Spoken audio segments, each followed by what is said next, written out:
जळगाव जिल्ह्यातील पाचोऱ्यानजीक अतिशय भीषण अशा प्रकारचा अपघात किंवा ही दुर्घटना घडलेली आहे आणि काही लोकांना ट्रेनमधनं धूर येतोय असं वाटल्यामुळे किंवा त्या ठिकाणी आग लागली आहे असं समज झाल्यामुळे त्यांनी ट्रेनमधनं उड्या घेतल्या आणि समोरून येणाऱ्या दुसऱ्या ट्रेननी त्यांना उडवलं आणि मोठा अपघात त्या ठिकाणी झालेला आहे। आमचे मंत्री गिरीश महाजनजी अपघाताच्या स्थळी पोहोचलेले आहेत। जे काही लोक मृत आहेत, जवळपास 10-11 लोक मृत असतील असा प्राथमिक अंदाज आहे। तेवढेच किंवा त्यापेक्षा जास्त लोक जखमी देखील असू शकतात। त्यामुळे सर्व जखमींची व्यवस्था ही करण्यात आलेली आहे। माझं जिल्हा प्रशासनाशी बोलणं झालंय, पोलीस प्रशासनाशी बोलणं झालं आणि मंत्री महोदयांशी बोलणं झालेलं आहे।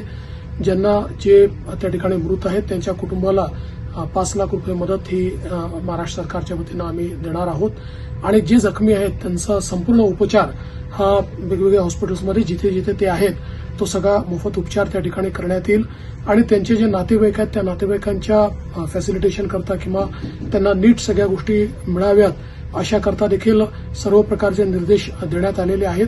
अतिशय दुर्दैवी अशा प्रकारची घटना आहे आणि मंत्री आमचे गिरीश महाजन या संपूर्ण जी काही घटना आहे त्या घटनास्थळी पोहोचून सर्व प्रकारच्या गोष्टी हँडल करत आहेत।